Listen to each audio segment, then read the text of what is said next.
데이터 파일 적용 세 번째입니다.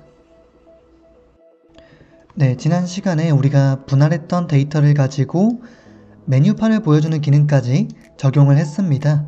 이번 시간에는 그 이후로도 적용을 계속 해볼 텐데, 먼저 저희의 메인 함수를 한번 다시 봐볼게요. 자, 먼저 show 메뉴라는 부분이 있었죠. 여기에는 우리가 완성시킨 이 show 메뉴 함수를 가져다가 사용하겠습니다. 자, 이렇게 해주면 이제 메인을 실행했을 때 메뉴판까지는 잘 뜨는 것을 확인할 수 있습니다. 문제는 이제 그 이유죠.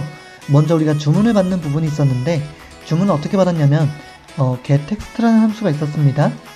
getText는 우리가 입력을 받을 수 있는 유효한 입력의 리스트를 넘기면 해당 리스트에 해당하는 입력 하나를 받을 때까지 계속해서 반복해서 사용자에게 입력을 받아주는 녀석이었어요.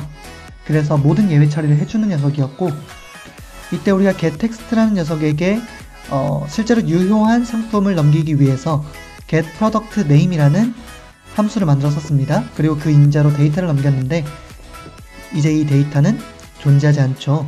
이 데이터는 실제로 소스 코드에 포함됐던 데이터로 우리가 이제 이것을 삭제하고 현재 txt 파일에 모든 데이터를 저장해 놓은 상태입니다.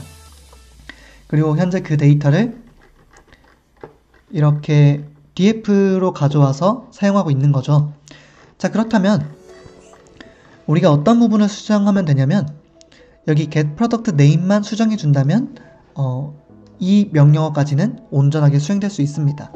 자, 그렇다면 이제 이 getProductName이라는 함수를 한번 수정해 보도록 할게요.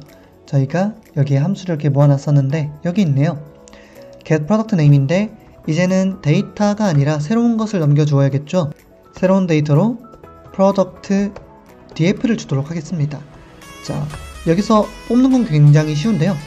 product df에서 우리가 이렇게 product name이라는 속성을 뽑을 수 있었죠. 그리고 이 녀석의 집합 형태를 리턴해주면 끝이 납니다.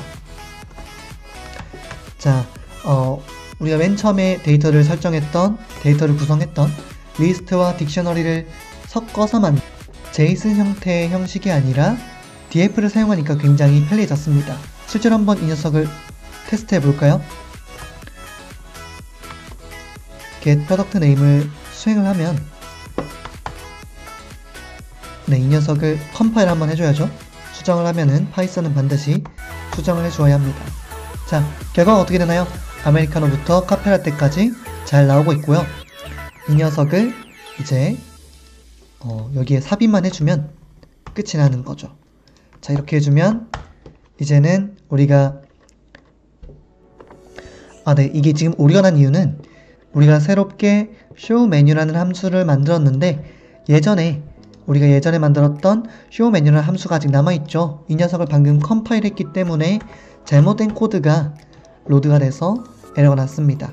자, 이걸 삭제하고 이 녀석으로 다시 컴파일을 하고, 네, 쓸데없는 칸은 지워버리겠습니다. 얘도 지워버리고요.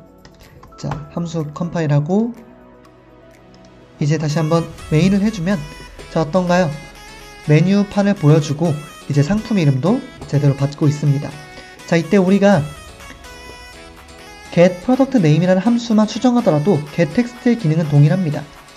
이 getText는 우리가 원하는 답을 들을 때까지 사용자에게 질문을 해주는 거였는데, 실제로 우리가 현재 카페라떼라는 주문이 가능하죠. 하지만 카페라떼 A라고 하면 문제가 생길 겁니다. 네, 그래서 현재 잘못 입력하셨습니다 라고 하고 있고요.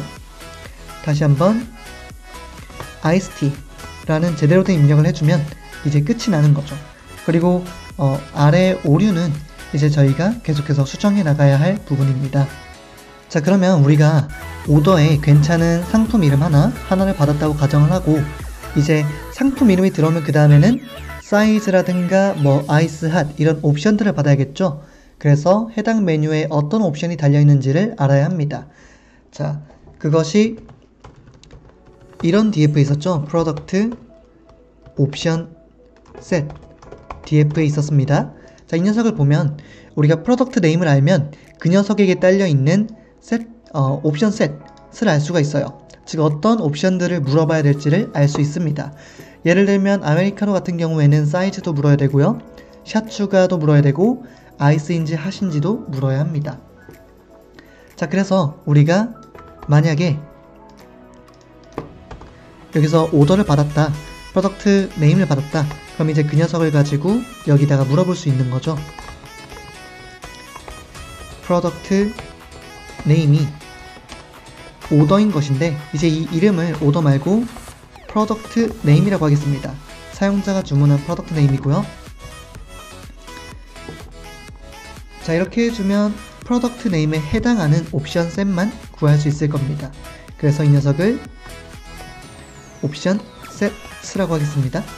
네, 혹시나 복수형인데 뭐 좀 규칙이 다른 경우는 그냥 무시하겠습니다. 저는 그냥 s가 붙으면 이런 것들이 여러 개 있다 라는 뜻으로 사용하고 있고, 그래서 마치 옵션 셋 리스트처럼 사용하고 있습니다. 자, 어찌되었건 이제 우리가 이렇게 해버리면 사용자가 입력한 상품에 대해서 옵션들을 알 수가 있습니다. 가령 한번 프린트를 해보자면, 네, 사실 이 녀석을 마지막에 변수를 이렇게 두기만 하면 값이 나옵니다. 나머지는 주석 처리를 하고요. 그래서 수행을 해주면 여기서 가장 옵션 셋이 많았던 아메리카노를 입력해 볼게요. 그러면 아메리카노에 대한 이런 테이블이 나온 것을 확인할 수 있습니다. 자, 그래서 실제로는 이 녀석에게 다시 옵션 셋 네임을 뽑아야겠죠. 그리고 이 녀석을 최종적으로는 set이라는 집합으로 바꾸어야 할 겁니다. 자, 그래서 이 길다란 걸 우리가 함수로 만들겠습니다. get option sets 라고 해서 여기다가 product option set df와 실제 우리가 주문한 product name 이걸 넣어주면 이 함수는 이 녀석을 반환해주는 거죠.